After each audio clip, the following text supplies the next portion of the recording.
Hi, my name's Phil. I like to come out politics, and I'm going to have to do a change to my planned video, which was going to be on James Cleverly potentially winning the Tory leadership contest, because the next round of voting, which I didn't actually expect to come in till later on, is out, and I have very little time now to get this recorded and out on time. So scratching the old video, thanks very much for messing up my schedule, but I'll let them off on this occasion.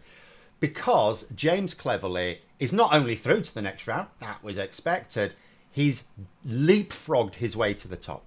He is now in the lead in terms of the third round of voting, and I want to explain why this is not a surprise at all, what's brought it about, and how actually James Cleverly could well be the Conservative leader of the available ones that Labour would most fear.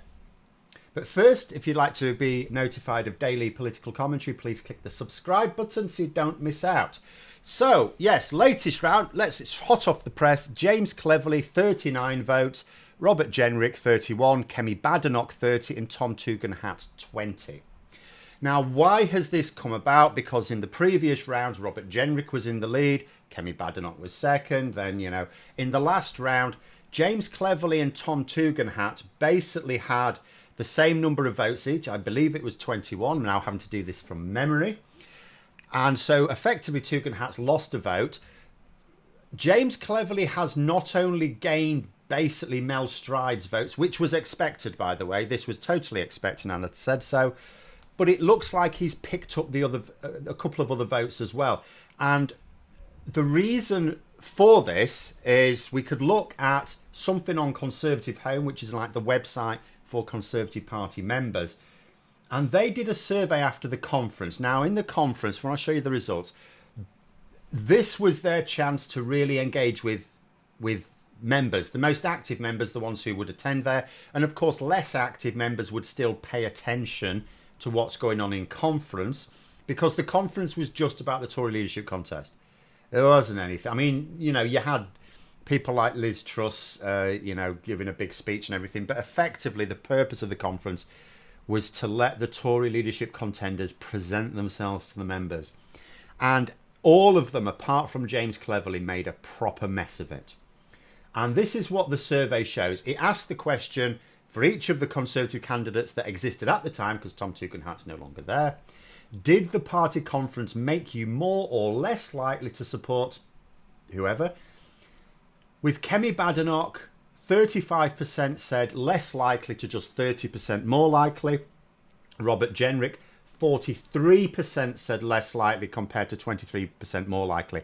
Part of that will be his unforced error on basically accusing the British military of a massive campaign of orchestrated murder, which I said Keir Starmer should be absolutely hammering him in for, not just for the sake of hammering Jenrick, but because it would be a very awkward debate to have within the Conservative Party.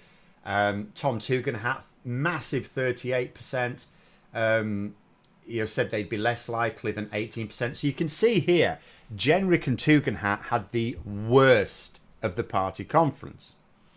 And the only reason I think Jenrick would still be favourite to go through to the final ballot, along with what looks like now James Cleverly, is because I think it's determined by Tory MPs, and I think not members, and I think a lot of Tory MPs realise that Kemi Badenoch is too combative. Is the wrong word. You want a combative leader, I suppose, in some ways, but she picks the wrong combatants.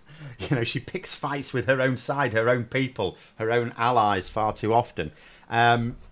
So, yeah, I think that's the only thing saving Robert Jenrick at the moment, because he made a proper mess of the conference. So then you look at James Cleverly. So, because this is quite interesting now, because what we've had here, we had a nice split.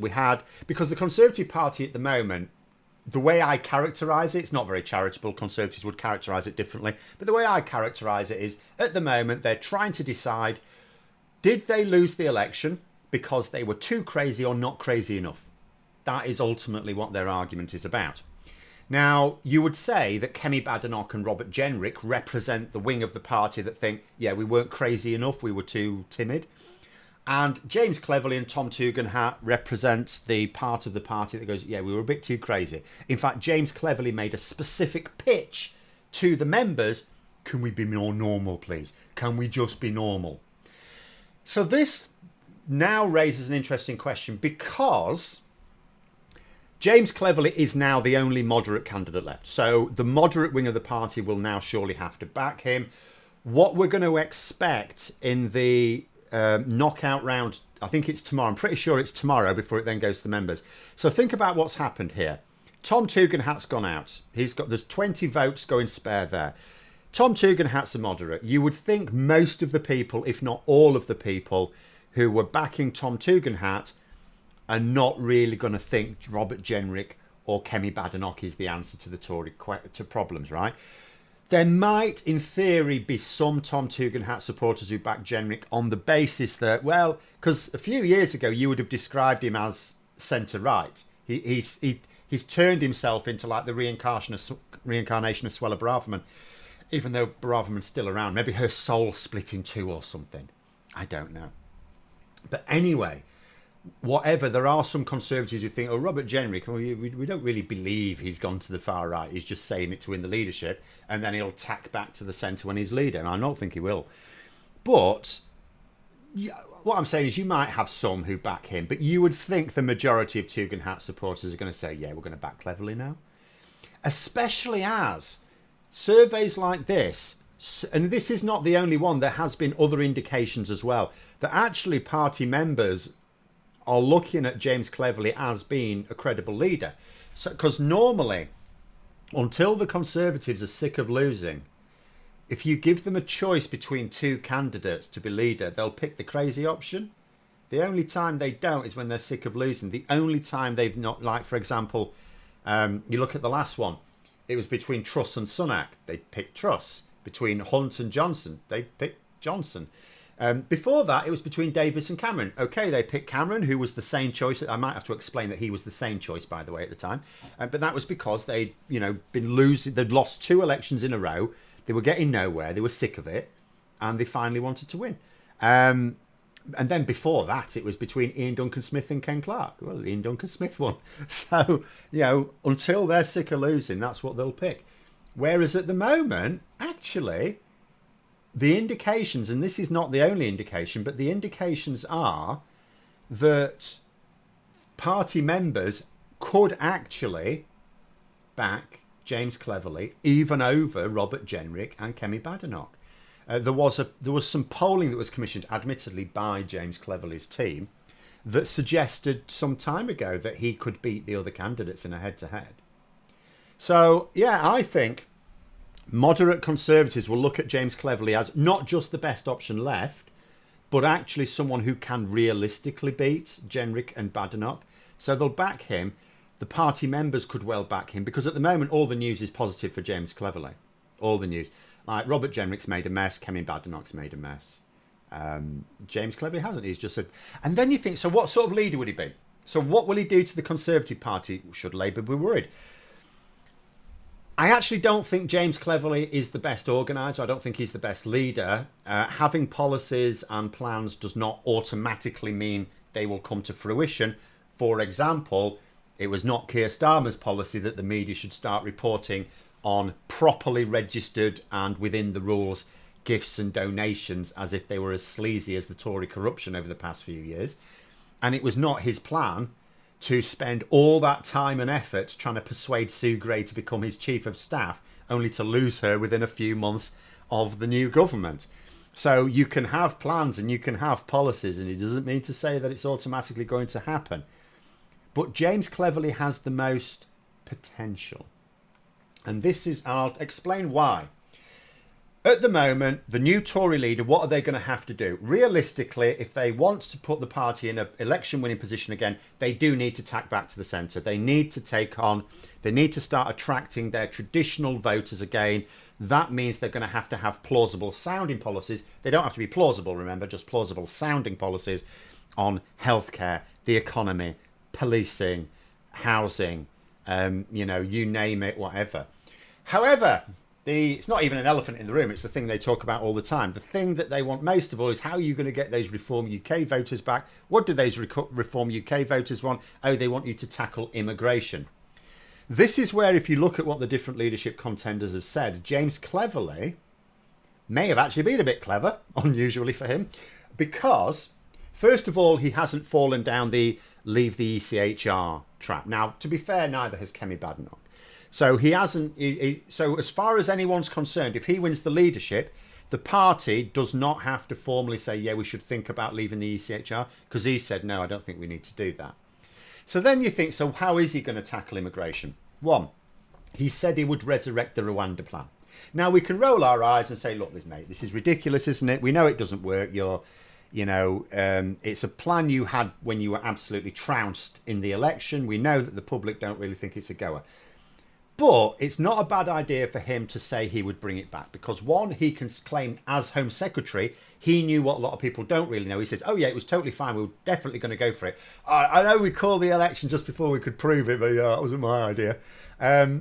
So he can claim that will deal with asylum. He can claim we don't need any other policies. Whatever Reform UK say, it's all rubbish. We already have this plan. We know it was going to work. We already had it all lined up. It was ready to go within a few weeks. And do you know what? Keir Starmer knackered it all. But we'll just bring it back because that's, that deals with asylum. In terms of other forms of immigration, which is the vast majority, he can simply say, when it comes to like visa-based immigration, that's got nothing to do with the ECHR either. And we can just apply what we've already got the levers we need. And he can cite the fact that as Home Secretary, he pulled a couple of those levers. For example, by stopping foreign students being able to bring dependents, for example, which has actually caused us damage in our HE sector now. But nonetheless, that will be seen as a good thing for the anti-immigration crowd. And he can say, look, we can easily do these things. I did them as Home Secretary. So on immigration, you can probably argue he's already got his ducks in a line there, and he doesn't need to come up with anything else, which means he can then focus his party's attention on because he can say, I've got all the immigration policies, they're all done, they're sorted, it covers everything. And then when it comes to what he and his party spend most of their time discussing and working on, can be policies on literally everything else, the things that matter most to people. And you know what? He hasn't tied himself to any of them. Because I've checked, I've spent a lot of time over the past couple of months finding out what different Tory leadership contenders have on various policies. And do you know what? He don't have a lot of policies. I know that might not surprise you, but it's actually not a bad situation to be in. He doesn't actually have a lot of policies. He's muttered a few things that I would certainly describe as free market capitalist bunk, which I will debunk should the need arise in the future.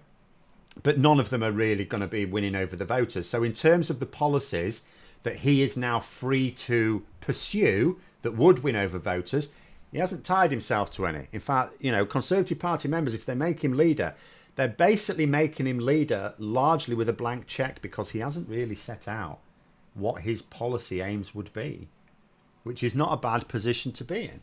So in actual fact, I don't think Labour need fear James Cleverly as such, because I don't think he's a strong leader. He didn't give that impression before. He's also not a proven achiever. If you think about it, he's been Foreign Secretary, he's been Home Secretary, he was also Education Secretary, but not for very long. But Home Secretary and Foreign Secretary had a decent crack at those. Both of those departments had problems that needed dealing with. He didn't solve any of those problems. He didn't solve any of them. Everything he did in those departments were just easy to do. He just made a decision. He didn't actually solve something that is difficult. And turning the Conservative Party into the shell-shocked mess it is now into an election-winning campaign machine is difficult. So he's no proven track record of that. It's all right saying that it looks like James Cleverly has given himself the room to say, these are my immigration policies, we don't need to discuss them any further. Let us focus on policies that matter most to traditional Conservative voters. But will the far right in his party let him get away with it? Will the Tory media let him get away with it? And will he keep reacting? The problem with Rishi Sunak, for example, is he never had a long-term vision. He was constantly putting out fires around him. Will James Cleverly end up doing the same thing? Will his party actually get behind him? Or are they just going to go, look, this isn't very good. We'll give it a couple of years and get Boris Johnson back in. But there we are. Those are my thoughts. Thanks very much for listening. If you enjoyed the video, don't forget to click the like button and subscribe for further content. And if you'd like to support the channel further, you can join for memberships. Thanks for listening. And until next time, I'll see you later.